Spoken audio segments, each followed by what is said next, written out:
Alert జారీ చేసింది హైదరాబాద్ వాతావరణ శాఖ. రాష్ట్రంలో 4 రోజుల పాటు వర్షాలు కురుస్తాయని చెప్పారు. నేటి నుంచి ఈ నెల 23 వరకు వర్షాలు కురుస్తాయని హైదరాబాద్ వాతావరణ కేంద్రం అధికారులు ప్రకటించారు. కొన్ని చోట్ల ఉరుములు మెరుపులతో కూడిన వర్షాలు వస్తాయని ఐఎండీ హెచ్చరించింది. ఇక గంటకు 30 నుంచి 40 కిలోమీటర్ల వేగంతో బలమైన ఈదురుగాలులు వీచే అవకాశం ఉందని తెలిపింది.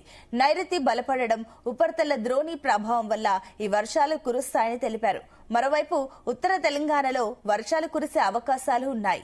ముఖ్యంగా కొత్తగూడెం, రామగుండం, జమ్మికుంట, కేసముద్రం ప్రాంతాలలో జల్లులు పడే ఛాన్స్ కనిపిస్తోంది.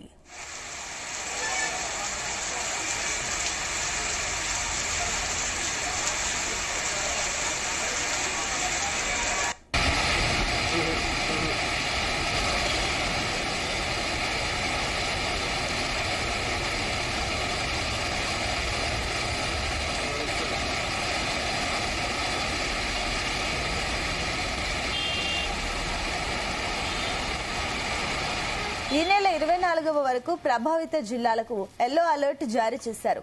ఉరుములు, మెరుపులు, ఈదురుగాలుల పట్ల అప్రమత్తంగా ఉండాలని సూచించారు. పిడుగులు కూడా పడే ఛాన్స్ ఉన్నందున బయట ప్రయాణాలు తగ్గించుకోవాలని, సురక్షిత ప్రాంతాలలో ఉండడం మంచిదని సూచించారు. రాష్ట్రంలోని పలు ప్రాంతాలలో చెదురుమెదురుగా వర్షాలు కురిశాయన్నారు.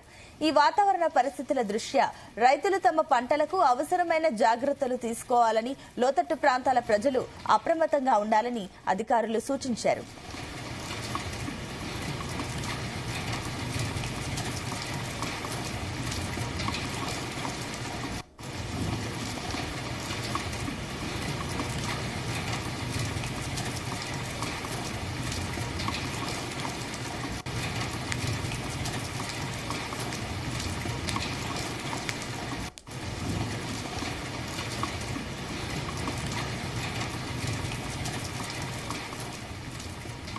ఇక తెలంగాణకు రెయిన్ అలర్ట్ జారీ చేసింది హైదరాబాద్ వాతావరణ శాఖ. రాష్ట్రంలో 4 రోజుల పాటు వర్షాలు కురుస్తాయని చెప్పారు. నేటి నుంచి ఈ నెల 23 వరకు వర్షాలు కురుస్తాయని హైదరాబాద్ వాతావరణ కేంద్రం అధికారులు ప్రకటించారు. కొన్ని చోట్ల ఉరుములు, మెరుపులతో కూడా వస్తాయని ఐఎండీ చెప్పింది. ఇక గంటకు 30 నుంచి 40 కిలోమీటర్ల వేగంతో బలమైన ఈదురుగాలులు వీచే ఛాన్స్ ఉందని తెలిపింది. నైరుతి బలపడడం, ఉపరితల ద్రోణి ప్రభావం వల్ల ఈ వర్షాలు కురుస్తాయని తెలిపారు. మరోవైపు ఉత్తర తెలంగాణలో వర్షాలు కురిసే అవకాశం ఉందని స్పష్టం చేశారు.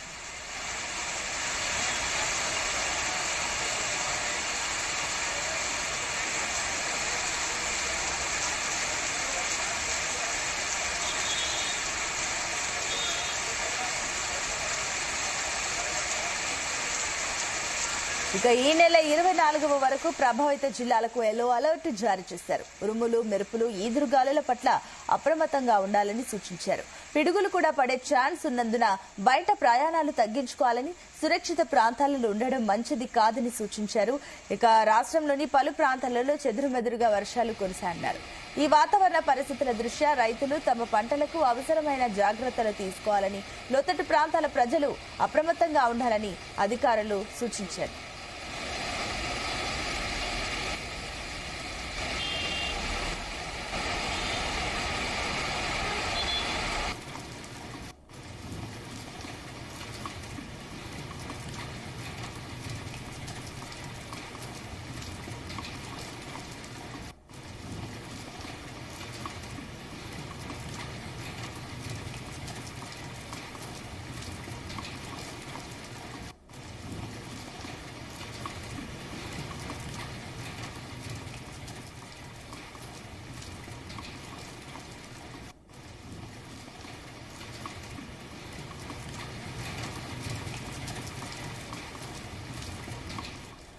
రైట్, ఇదే అంశానికి సంబంధించి మరిన్ని డీటెయిల్స్ మా కరెస్పాండెంట్ రాజు పటేల్ అందిస్తారు. Yes Raju Patel, good morning. అటు ఏదైతే దీనికి సంబంధించిన డీటెయిల్స్ ఏంటి వాతావరణానికి సంబంధించి? Very very good morning Sunitha. మన హైదరాబాద్ వాతావరణ కేంద్రంతో పాటు ఐఎండీ చెప్పినటువంటి వాతావరణ శాఖ రిపోర్టు ప్రకారము తెలంగాణలో 3 నుంచి 4 రోజుల పాటు భారీ వర్ష సూచన పడే అవకాశం ఉంది. దాంతో పాటు ఉరుములు, మెరుపులు, పిడుగులతో కూడినటువంటి వర్షం పడే అవకాశం ఉందని కూడా సమాచారం చెప్పింది. సో దీంతో తెలంగాణలోని పలు జిల్లాలకు వాతావరణ శాఖ ఎల్లో అలర్ట్ జారీ చేసింది.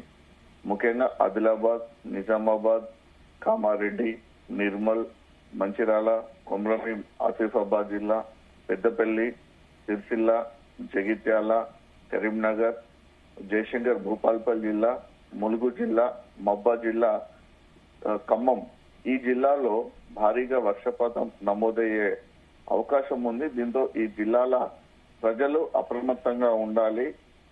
పిడుగులు పడినటువంటి సమయంలో కూడా ప్రాణాపాయం నుంచి రక్షించుకోవడానికి సురక్షిత ప్రాంతంలో ఉండాలని కూడా పలు జాగ్రత్తలు సూచనలు కూడా అటు ప్రభుత్వం గాని వాతావరణ శాఖ గాని చెప్పడం జరిగింది.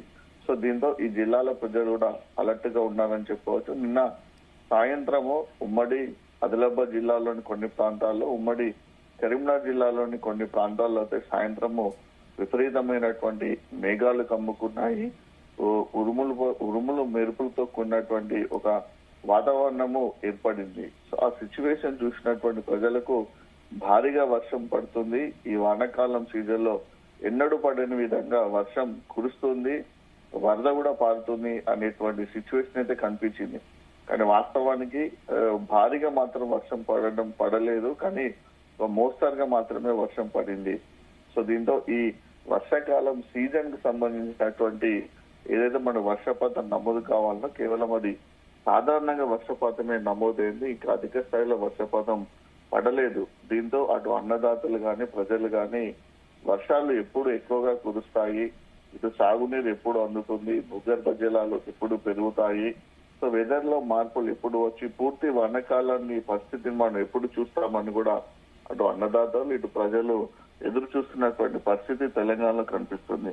అయితే హైదరాబాద్ సిటీలో మాత్రము పడ్డప్పుడల్లా కుండపోత వర్షం పడుతుంది. దీంతో భారీగా ట్రాఫిక్ జామ్ అవుతుంది. సిటీ వాసులో కూడా చాలా ఇబ్బంది ఎదురవుతుంది. కానీ జిల్లాలకు వచ్చేసైతే మనకు డిఫరెంట్ వెదర్ మనకు కనిపిస్తుంది.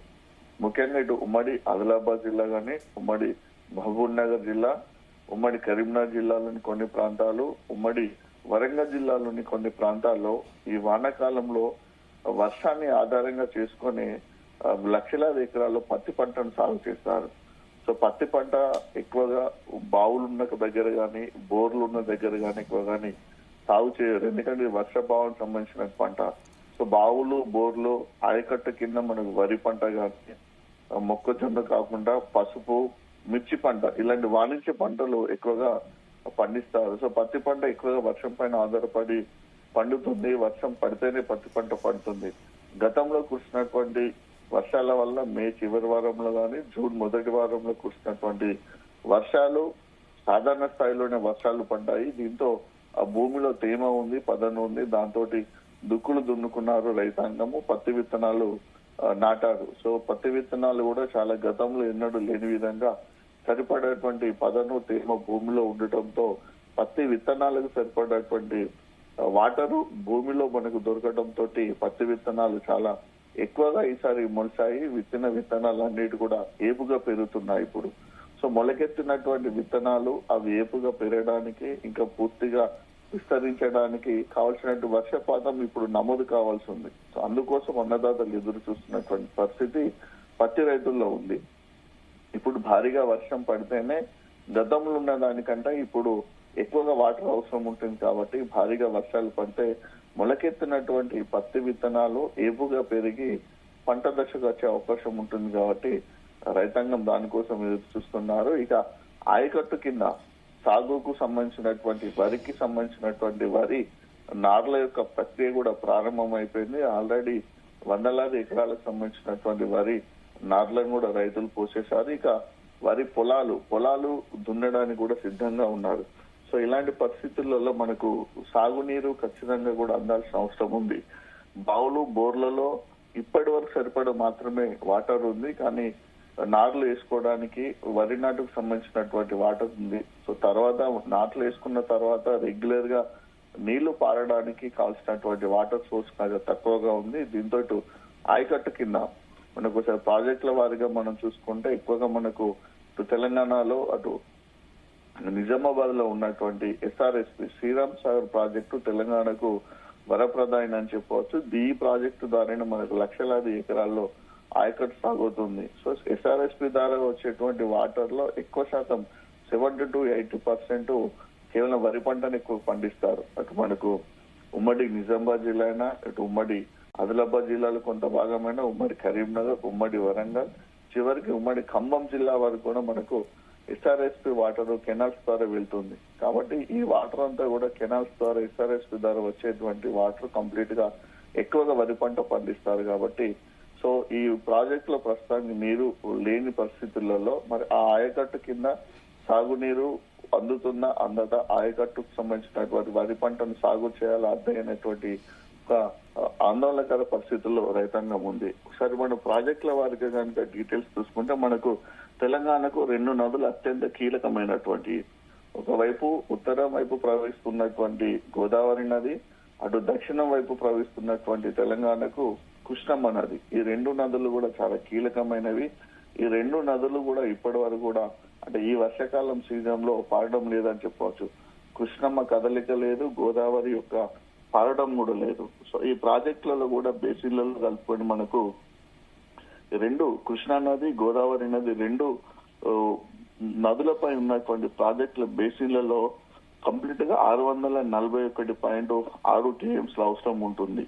సో దీంతో ఇప్పటి వరకు పూర్తి స్థాయిలో అయితే మనకు ఆ పరిస్థితి లేదని చెప్పవచ్చు. కృష్ణా నదిలో కాస్త మనకు ప్రవాహం కనిపిస్తుంది తప్ప గోదావరి నదిలో ఇప్పటివరకు ప్రవాహం లేదు. ఈ ఏడాది నైరుతి ఋతుపవనాలు ముందుగా రావడంతో కృష్ణా నది పరివాహక ప్రాంతంలో స్వల్పంగా మనకు ప్రవాహం మొదలైంది. కృష్ణా పరివాహక ప్రాంతంలోని మొత్తం 8 ప్రాజెక్టులో 499.6 టీఎంసీలు ఖాళీగా ఉంది. కర్ణాటక, తెలంగాణ ప్రాంతాల్లో వర్షాలకు కృష్ణా నదికి స్వల్పంగా మనకు వరద పెరిగింది. ఇటీవల జూరాల ప్రాజెక్టు నిండడంతో దాంతోపాటు నారాయణపూర్ ప్రాజెక్టు కూడా నిండడానికి సమీపిస్తున్న పరిస్థితుల్లో అక్కడి నుంచి గేట్లను లిఫ్ట్ చేయడం వల్ల జూరాల నుంచి స్వల్పంగా నీటిని విడుదల చేయడం వల్ల అది శ్రీశైలం ప్రాజెక్టులోకి వచ్చింది. కర్ణాటకలోని అలమట్టి, నారాయణపూర్లకు మరో 70 టీఎంసీలకు చేరితేనే మన శ్రీశైలం ప్రాజెక్టులోకి ఇంకా భారీగా వరద నీరు వచ్చే అవకాశం ఉంది. తుంగభద్ర, సుంకేశ్వర బ్యారేజ్ దిగువన కూడా ప్రవాహం ఉంది. సో ఇదంతా కూడా శ్రీశైలంకు రావాల్సి ఉంటుంది. ప్రస్తుతానికి శ్రీశైలంలో 35.43 టీఎంసీల వాటర్ ఉండగా పూర్తి స్థాయిలో 64 టీఎంసీ. నాగార్జున సాగర్ లో 122.52 టీఎంసీలు ఉండగా ప్రస్తుతానికి 137 నిల్వ కావాల్సి ఉంది. సో ఈ విధంగా అక్కడ పరిస్థితి ఉంటే గోదావరి నది పరివాహక ప్రాంతాల్లో కంప్లీట్ మనకు 8 ప్రాజెక్టులు ఉన్నాయి. 8 ప్రాజెక్టులో కూడా మనకు ఎక్కువగా వాటర్ స్టోరేజ్ లేదని చెప్పవచ్చు. అటు గోదావరి నదికి సంబంధించినటువంటి సింగూరు గాని, Nizam Sagar, Sriram Sagar, mid Manair, lower Manair, Kadem project, Sripada Yellampalli project, Dowleswaram barrage అంటే ఏపీకి వెళ్ళేస్తారు ధవళేశ్వరం బ్యారేజ్. ఇవన్నిట్లో కూడా మనకు ఎక్కువగా మనకు ఈ వాటర్ స్టోరేజ్ లేదు. గోదావరి నది పరివాహక ప్రాంతంలో ఇప్పటి వరకు మనకు ప్రవాహం లేదు.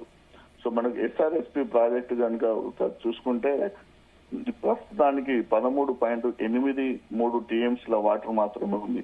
పూర్తి స్థాయి నిల్వ శ్రీరామ్ సార్ ప్రాజెక్టు సంబంధించినటువంటి 80.50 టీఎంసీలు అంటే 80 టీఎంసీలు కానీ కేవలము 13 టీఎంసీలు ఉందంటే కేవలం మనకు ఒక 10% వాటర్ మాత్రమే ఇప్పుడు ఎస్ఆర్ఎస్ లో ఉంది. అంటే ఇంకా 90% వాటర్ ఎస్ఆర్ఎస్ లోకి రావాల్సి ఉంటుంది. సో అదే పరిస్థితి మనకు మన శ్రీపాద ఎల్లంపల్లి ప్రాజెక్ట్ లో ఉంది. శ్రీపాద ఎల్లంపల్లి పూర్తి స్థాయి నిల్వ సామర్థ్యం 20 టీఎంసీలకి అయితే ప్రస్తుతానికి 8 టీఎంసీలే ఉంది. అంటే ఇంకా 12 టీఎంసీల నీరు కావాలి. శ్రీపాద ప్రాజెక్టులు ఉన్న 8 టీఎంసీలలో ఎక్కువ కూడా మనకు హైదరాబాద్ కి తాగునీరుకి వెళ్తుంది. దాంతో పాటు అక్కడ ఉన్నటువంటి ఎన్టీపీసీ కూడా మనకు పవర్ ప్రాజెక్టు కోసం కూడా ఒక టీఎంసీ అటు వెళ్తుంది. కాబట్టి ఒక 6 టీఎంసీలే మనకు దాన్ని పరిగణలోకి తీసుకోవాల్సి ఉంటుంది. సో ఈ మెయిన్ ప్రాజెక్టులు ఇవన్నీ కూడా కేవలము వాటర్ తక్కువగా ఉంది కాబట్టి ఇక భారీగా వర్షాలు పడాల్సిన అవసరం ఉంది. భారీ వర్షాలు పడి వరదలు రావాల్సి ఉంది.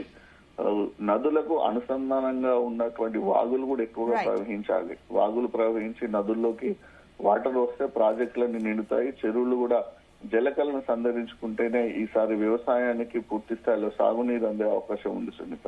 Okay Raju Patel, thank you for the update.